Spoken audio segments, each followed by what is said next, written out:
Authors Over 50, Writing in Life's Sweetest Third. Authors Over 50's weekly podcast celebrates writers and their journeys to publication. Writing after 50 is a whole story on its own, so let's skip to life's sweetest third and talk with authors about their journey from pen to publish. Welcome. I'm Julia Daly, your host, and I invite you to listen to interviews with writers who've achieved their goal of publishing a book just later in life.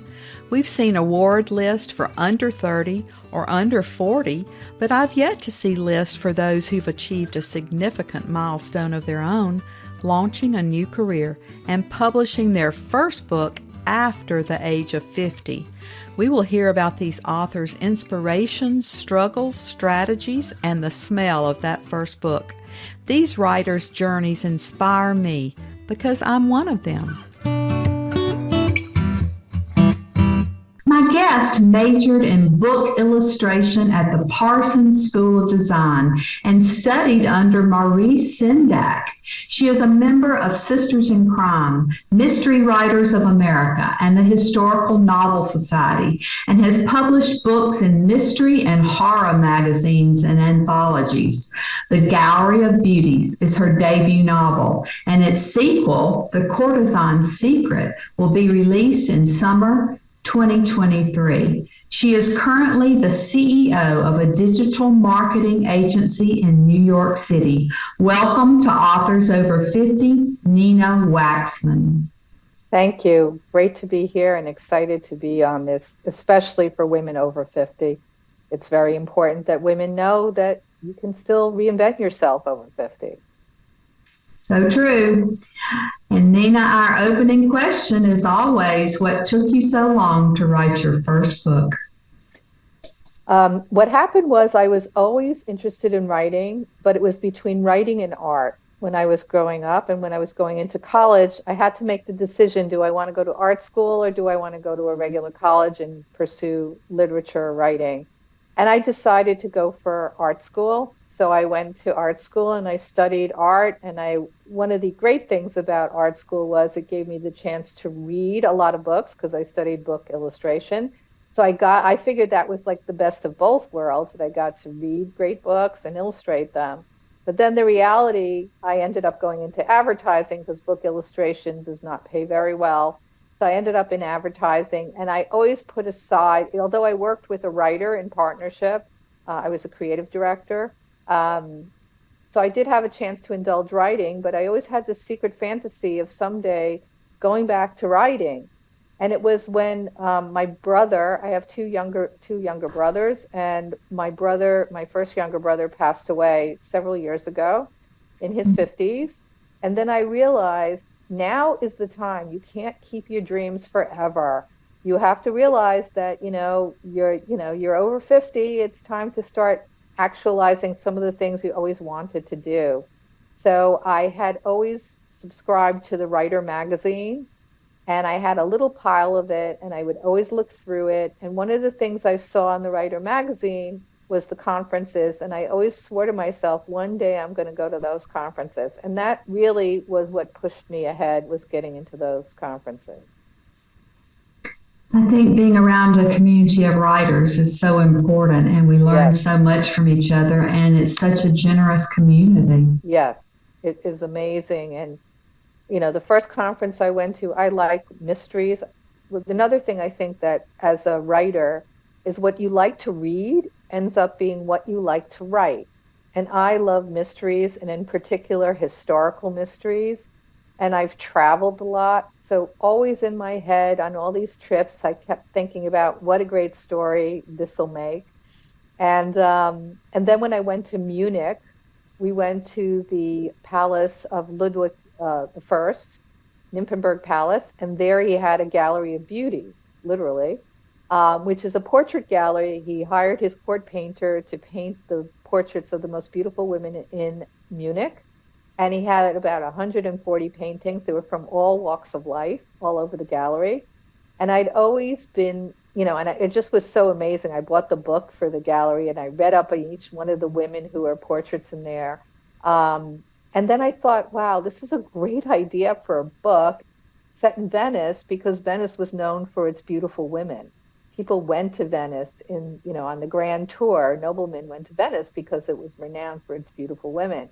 So that's how I actually came up. That's what triggered the moment where I said it's time to really write this book.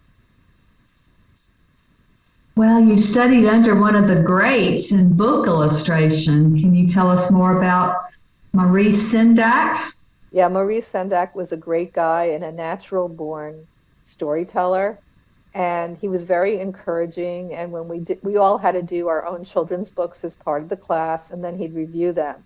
What was interesting about them is that he told us the psychological issues behind his own books, like the monsters and where the wild things are were based on his uncles who always used to come and pinch his cheeks, and they were like monsters to him.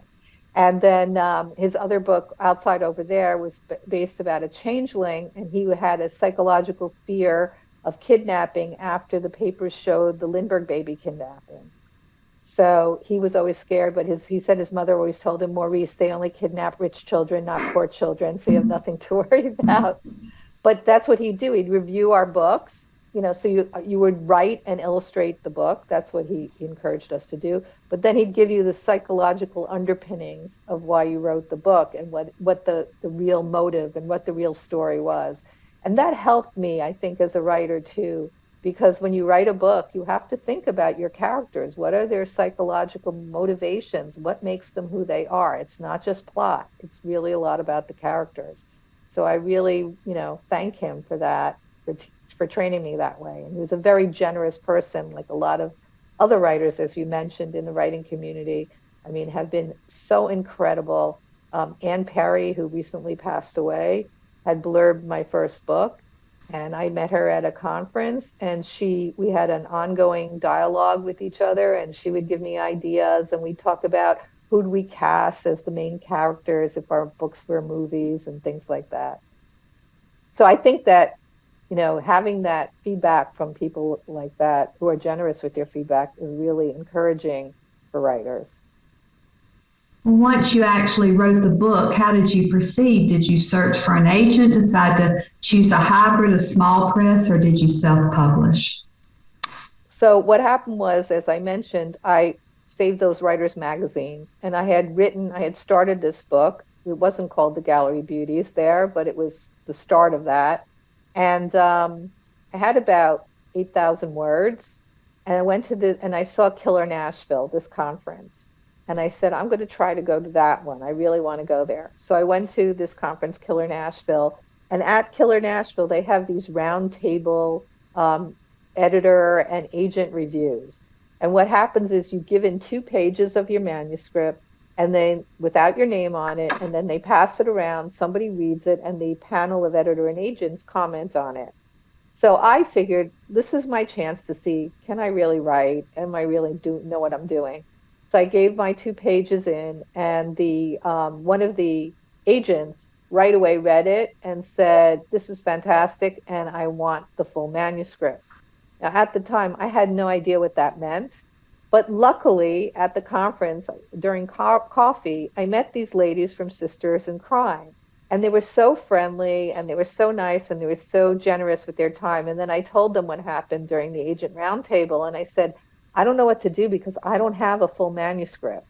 And they said, well, first of all, you should understand. They explained to me the route that you usually don't get an ask for a full. You get an ask for 25 pages, then 50 pages, then 100 pages. And when they ask for a full, it means they really, really like it. So I was really excited. And this agent was they said she's not an agent who usually asks for full. So it was a really good thing. But they said, just send her an email and said, you'll get back to her in 3 months. You want to polish it up. So I did that.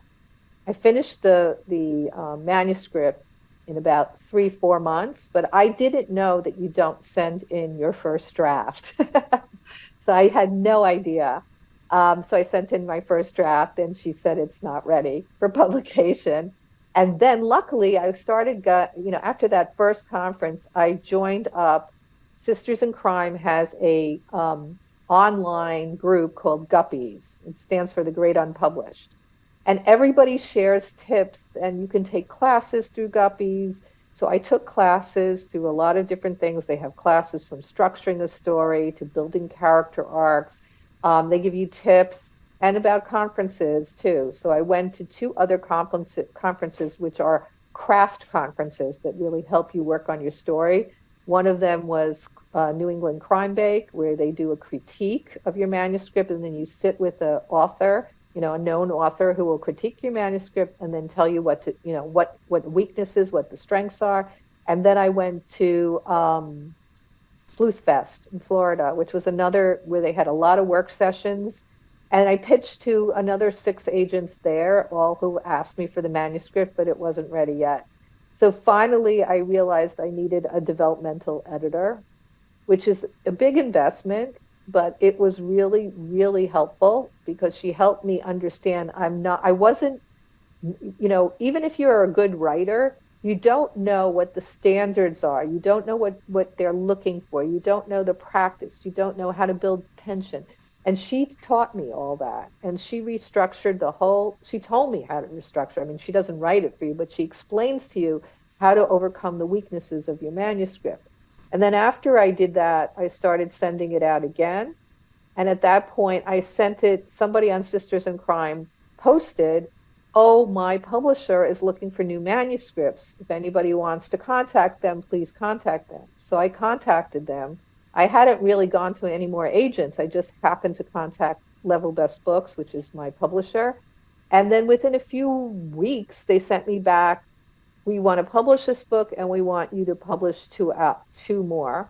So they wanted a series and with the same characters, and that's why, and it was a 2-year lead time till they come out, which that's generous for the first book, because once you get your second book and your third book, you usually get only a few months to come up with the sequels. But by then you should know your characters. It should be easier. So after that, Gallery of Beauties came out. And then right away you have to get started on the next one, which is when I got started on Courtesan Secret. And I'm starting on the third right now.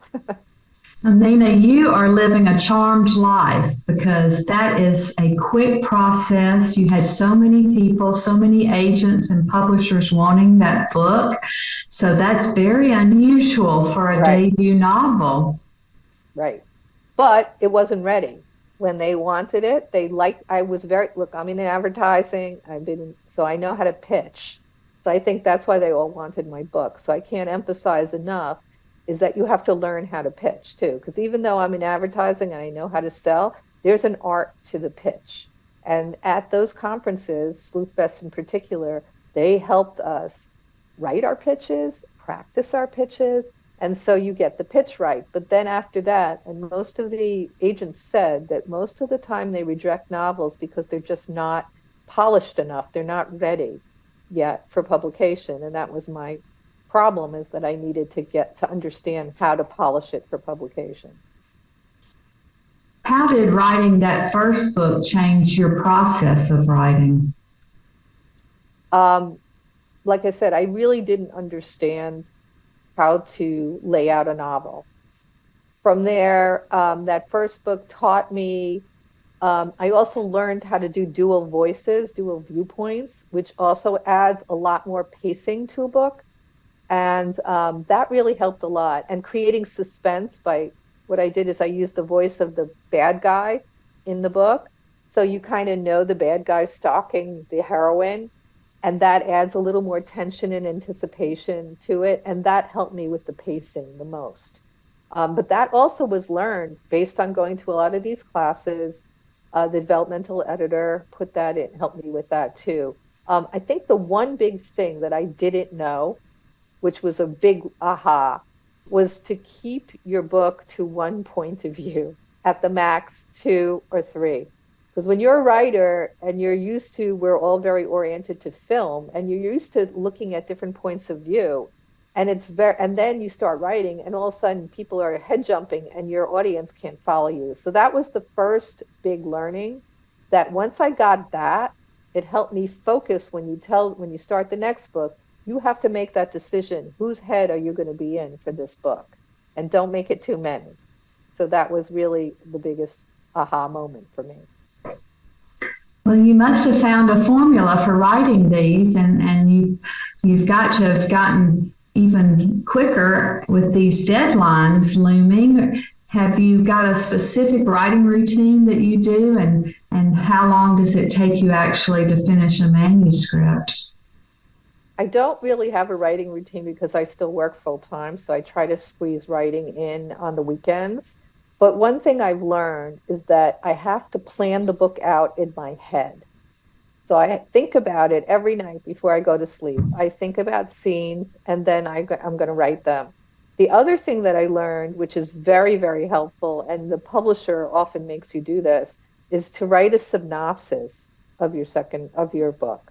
So that ends up being like your blueprint. And even if it's not quite right, you kind of know where the story is going.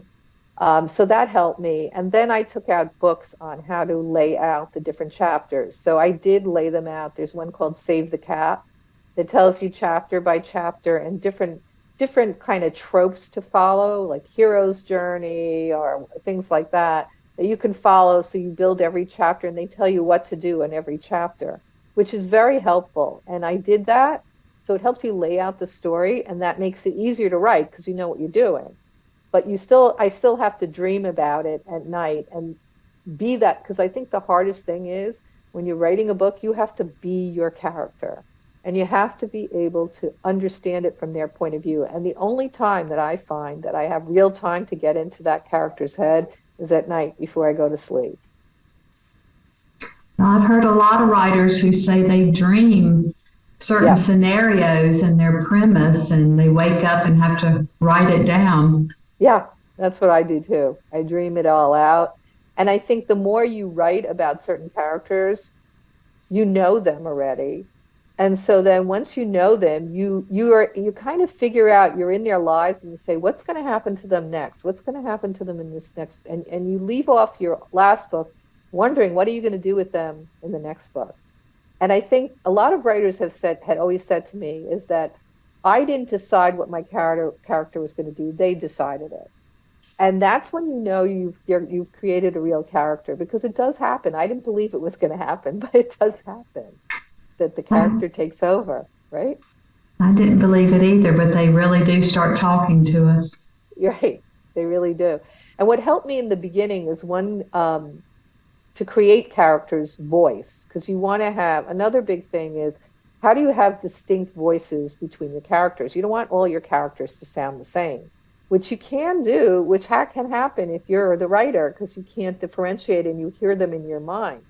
But one session I went to at Sleuth Fest, a writer had mentioned that he was working as, what's his name? James Patterson hires co-writers all the time. And that James Patterson would give him directions on how to write a chapter. And he would say to him, write this chapter in the voice of Bill Murray from Stripes. So once he did that, he knew exactly what that voice was. So I realized I could do that too, because you have in your mind, in the back of your mind, these characters that may conjure up, old movie stars that you could see playing them. So I love classic movies, and I was writing one character, and I didn't know what this character was going to be. I couldn't figure out the voice. And then I thought of George Sanders. I don't know if you've heard of him. George Sanders from the old movies. He was in Rebecca. He was in Forever Amber. And he had this droll, bored kind of voice. And that's what I needed for a nobleman. And once I started thinking through that voice, first of all, it became very distinctive. And second of all, the character took shape in a whole different direction than I thought it would. So I think it does help when you do that. It's great to visualize, whether it's a character from your own life or whether it's a mix of lots of different personality traits. I think it really does help to do that. Mm-hmm. Well, being in advertising, you may not find the same challenges that a lot of writers find, but so many writers want to write. They don't want to promote themselves. They don't want to be involved in the publicity, but even the big five publishing companies are now requiring their authors to do most of their own publicity. Have you found anything that works for you, or maybe that doesn't work? Well, I think the best advice I got, and my publisher does give us like a marketing guideline brochure so we can know what to do. But the best advice I got is whatever social media platform you're comfortable with and you're on, do it on there, because don't take on another platform because it's too much of a learning curve. So I've never used Twitter, and that's because I work in the pharmaceutical industry and they're terrified of Twitter. So I never use Twitter. But I have used Instagram a lot and Facebook, and that's where I was on. So that was easier for me. And then I do like creative stuff. I like doing creative. So I found Canva, again, another writer recommended it, where I can do my own artwork on there. So that made a lot easier. And I've also used Squarespace, which is a very easy to use website builder. So those were the things that I was able to do because I had some sensibilities to it, but they're very easy to use tools. But the other thing is, I found if you don't know how to use something, like I didn't know how to use Instagram really well. How do you build followers? Well, I knew I have grandchildren, and my oldest grandchild is 16. And kids really know social media. So I said to her, my oldest grandchild, I said, I know you know social media. You're on it all the time. Could you create an Instagram, site for me and start posting and build me followers? And I'll give you $1 for every follower you build for me. So I figured she'll get me, I don't know, 250 followers. Well, in 2 weeks, she got me 2,000 followers, and I had to pay her $2,000.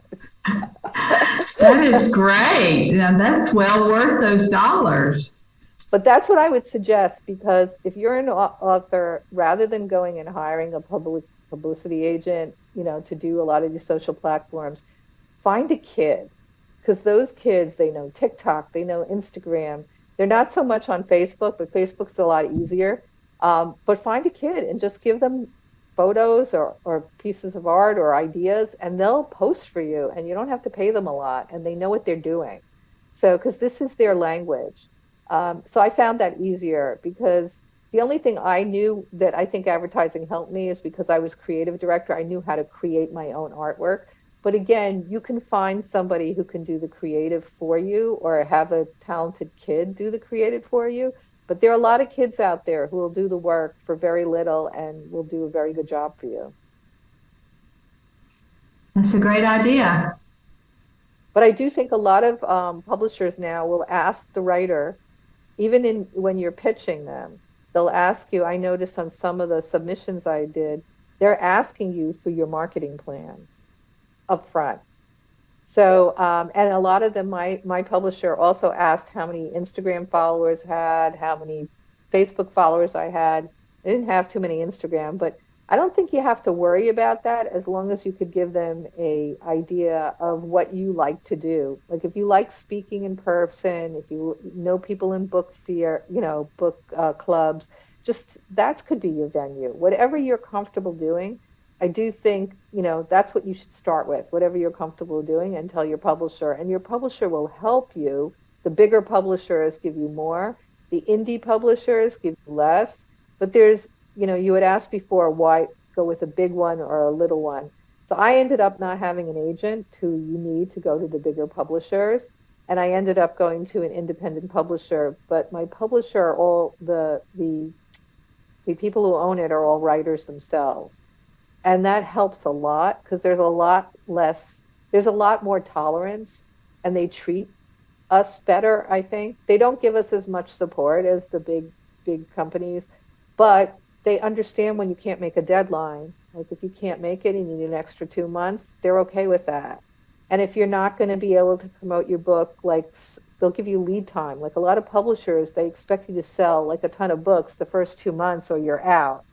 And my publisher is not like that. So that's the trade-offs you get. They don't force you to go on book tours if you can't do it because of your schedule or your family or whatever. So that's the trade-off you have to have. As writers, we just have so many options these days that writers just a few years ago didn't have, with the micro presses or the small presses and self-publishing. So there are a lot more options today. Yeah, and I think self-publishing gives you a lot more control once you get the hang of how to do the advertising. Like I'm now taking a course in Amazon advertising, which is an entire science on itself on how to do that.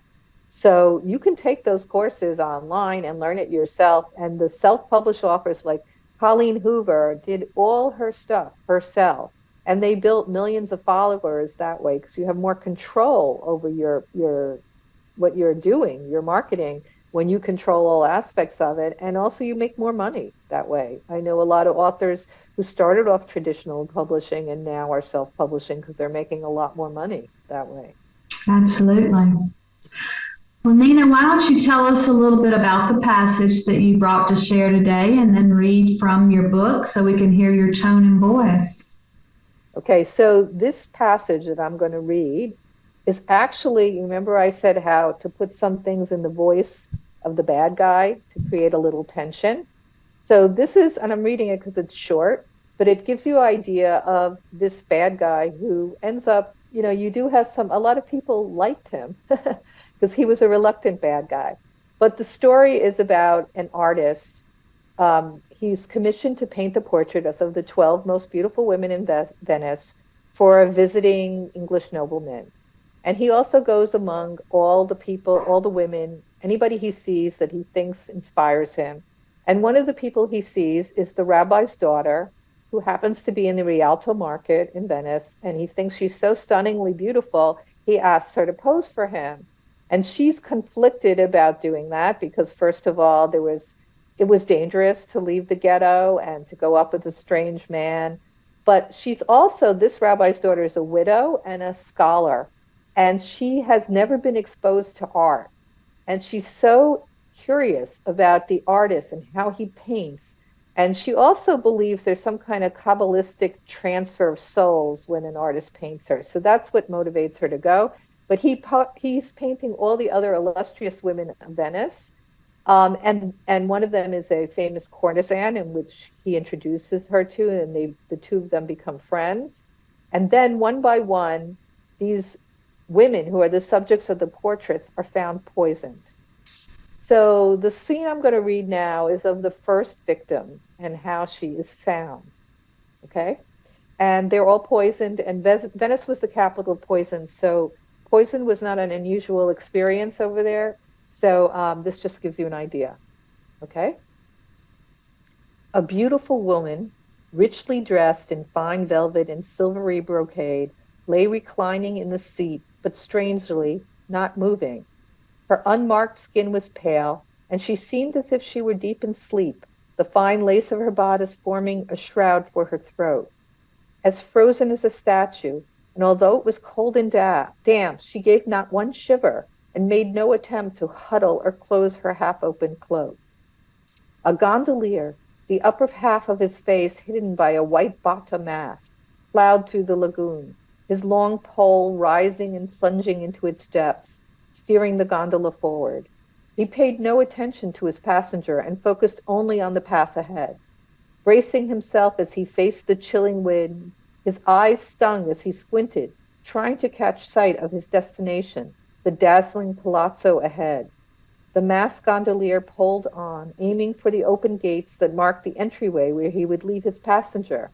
After securing his craft, however, he would not join the other gondoliers who waited in anticipation for the palazzo's bounty, the savory dishes from the table of the city's wealthiest courtesan. Torches were ablaze along the white stone facade, and their flames danced across the waters of the canal, creating a rippling golden path. The gondolier had to pull with all his might against the wind to access the entryway. He pulled the boat through the tall iron gates, pulling it up to the pier on the ground floor of the palazzo. Out of the wind, the gondolier wiped his streaming eyes and steadied the craft against the rough stones of the landing. Jumping off, he fastened the ropes to a striped wooden pole. When he was sure he had tied it securely, he moved to the other side of the gondola and peered into the cabin. No sign of movement, and the passenger's face lay hidden in shadow. No hand reached out to clasp the sides, and there was no sound of rustling silk to signal the passenger's intent to rise. The gondolier leaned nearly all the way into the cabin, listening for the sound of breathing. There was none. Looking quickly from side to side and seeing no one, he removed his mask. He had to take several deep breaths without it to keep from fainting. fighting his natural inclination to examine the passenger to see if she could still be alive, he did nothing. He could hear the lapping of the water on the pier, the tinkle of glass from the floor above, and the occasional bursts of laughter from the gondoliers outside. From beneath the prow, he pulled out a thick, dark cloak, wrapping it around himself to keep warm and to cover the distinctive clothing of a gondolier. Taking a deep breath and one last look at the gondola's cabin, he placed a plain black hat on his head and replaced the bottom mast. His instructions had been specific. The woman must be found in the gondola, dressed for an assignation, by the Palazzo of Belladonna. He banged the palm of his hand against his forehead, hoping to free himself of remorse. The woman inside had been a victim of her own ambition. It was because of her he had to take this enormous risk, so alien to his true crawling, which made his stomach churn and bubble. It had to be done. He had no choice. Careful not to look back at the abandoned gondola, he slipped out of the palazzo and hurried down a nearby alleyway. He kept to the shadows until he had left the canal and the palazzo far behind him. That's it. That's so intriguing. Thanks. And I tried to give that picture of Venice at that time, which is not that far from Venice today, because Venice has not changed very much in 500 years. Right. Did you illustrate your own covers? No, but I did find the artwork because I wanted it to be an authentic 17th century woman. So I found this cover for Gallery of Beauties, but my second book, which is about the courtesan Belladonna, I wanted to find authentic pictures of courtesans of Venice. What I found was the courtesans of Venice at that time were all bare-breasted. So all the portraits of them were bare-breasted, which wouldn't work as a cover for the book. So I found a portrait of a 17th century courtesan from England, and I used that because she's got her collar up to her neck. So. Nice. Well, as always, our last interview question is, our writers over 50 are quite unique. Do you have advice for writers 50 and above? Yes, my advice is don't delay doing what you want to do. Take the leap, try it, go forth, be patient, because it takes a while. You know, it took me 3.5 years to get the first book published, but a lot of writers, including famous writers, took them 10 years and multiple books before they got published. So today you can publish yourself as well. So that takes some of the time off of it. I know writers who said they felt they wanted to publish a memoir right away for their family, so they did that. So go ahead and do it. Just make the leap, read up, go online. There's plenty of online courses and groups that you can join to learn from other writers. They'll be happy to teach you, but don't delay, because the sooner you get started, the better off you are. Great advice, and so pertinent for our group today, because so many of us are writing in our 70s, 80s, and 90s, and we're still turning out beautiful work. So thank you so much for being with us today from the Big Apple, and we just appreciate your sharing your story with us, and we're excited to say that you're now counted among our authors over 50. Great. Thank you. Thank you for joining us today. Please look for Authors Over 50 every Thursday, when we will have conversations with accomplished debut novelists over the age of 50. Please subscribe and share with a friend. And check out my own publication journey after 50 at www.juliadaily, that's D-A-I-L-Y, like dailynewspaper.com. Until next time, keep reading and writing. And remember, it's never too late to fulfill a dream in life's sweetest third.